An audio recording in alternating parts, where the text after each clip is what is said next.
Greetings, Minecrafters, and welcome to another exciting Minecraft discussion. My name is Kimberly Quinn, and I can't tell you how thrilled I am to be doing these videos. Wow!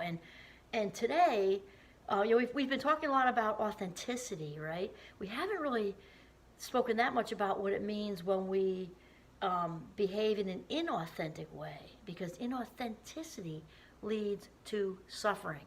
And as you know, I spoke about being the keynote last Friday at the Vermont Women in Leadership, which was great. And we talked about getting back in our frame and living within our authenticity, being our authentic self. So what does it mean to be authentic, right? What does it mean to be authentic? And it means that this is your true self, the highest version of you, and there is only one. And though it sounds cheesy to say we're all snowflakes, it's really true.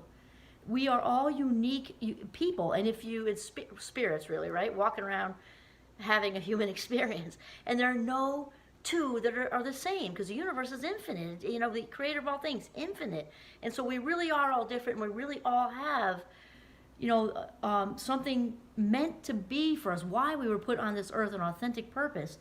And I kind of like to look at it as a treasure hunt, right? I just actually came up with that very spontaneously, which means I'm listening to my authentic self, because I feel we are obviously all treasure, and it's kind of like, it's fun. It can involve some pain too, but that's when we're actually not on track, right?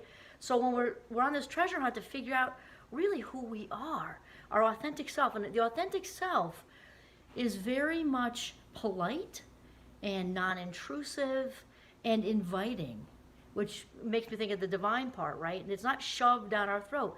She or he or they're waiting there to be re-invited back into the driver's seat after being pushed aside into the passenger side, the back seat, maybe even the trunk, by the ego, which is the evil twin of the authentic self.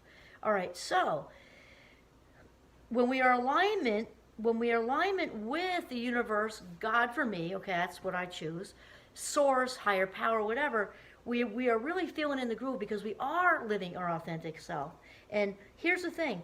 So when we behave in a way that's in alignment with who we are, our real true self, the universe rewards us with that. It's like, way to go. It's kind of like when I give Giovanni, the golden retriever, an organic treat or something. I'm like, yes, yay. He's like, okay, I get it. This is what I'm supposed to do. Well, it's not that different for us.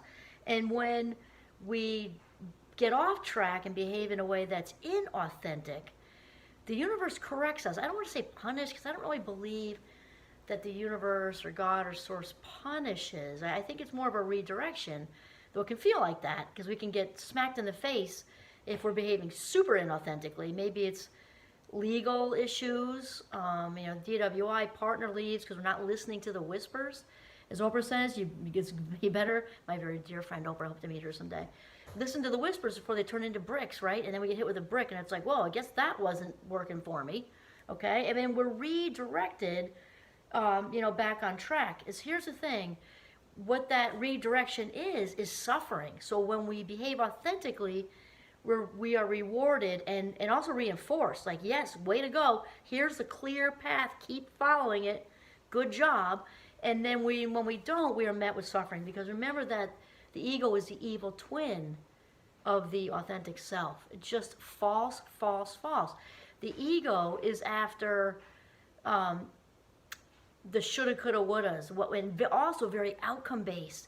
So the authentic self, again, doesn't need to focus on outcomes and doesn't choose it. The authentic self is very detached from outcomes, actually. The authentic self is focused on being present in the moment and focused on doing his, her, their best in this moment.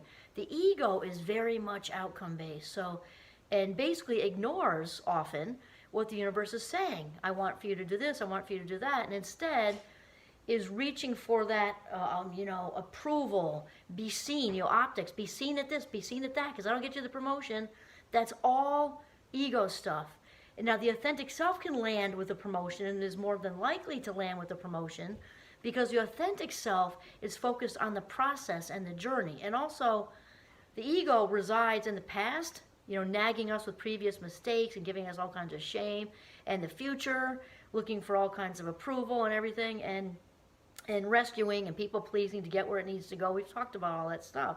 And when we're authentic, we will actually, it's almost like, it's making me think of tortoise and the hare. Just kind of, slow and steady wins the race. And the authentic self will come out on top if we listen. So it comes down to really feeling, because we know whatever we're doing is right.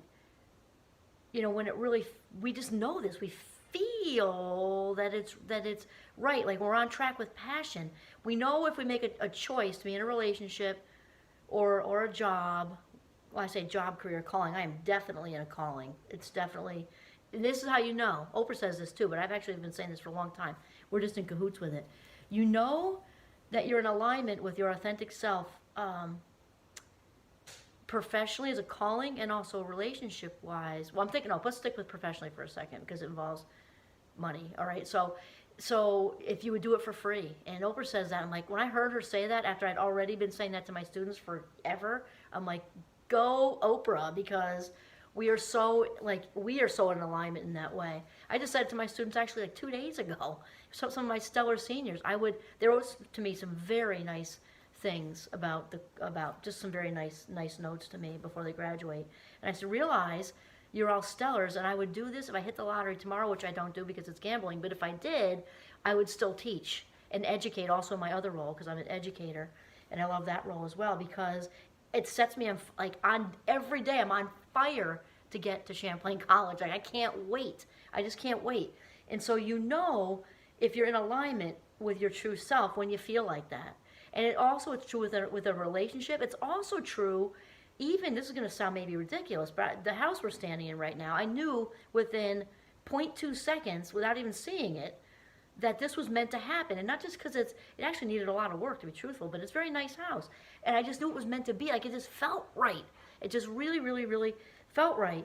And so the universe is self-organizing, and it's going to kind of land you where you need to be one way or the other. It can be easier, smoother, and more pleasant, or you can hit a lot of, I'm thinking like in pinball machines, when you hit the bing, bing, bing, bing, bing, and you eventually go the way you're supposed to go, or you push the button and start again. I mean, it's just how it goes. So the thing with the ego, because the ego is so focused on what I should do and optics and being seen at stuff and the eyes on the prize with the promotion or the this or the that, is that this becomes like a trap, and we get caught up in that, and it just is, it makes for a lot rockier path. And the other thing that's also involved in the ego trap is shame. The ego is often shame driven, and ironically, it attracts more shame to us because it's so attached to outcomes that when we quote unquote fail, I mean, there really are no failures, just redirections, but the ego doesn't tell us that. It says you failed, you didn't listen, you should have gone to that thing where the boss was, because you would have gotten that promotion instead of his niece, and it brings so much shame, like I wasn't enough, I didn't measure up, and the ego is just fueled by all that stuff, trying to fill these holes and wounds with all these temporary band-aids of people saying nice things and checking boxes and all that stuff. So here we go. Inauthenticity leads to suffering, because the ego is the inauthenticity we're talking about. The evil twin of the authentic self leads straight to suffering.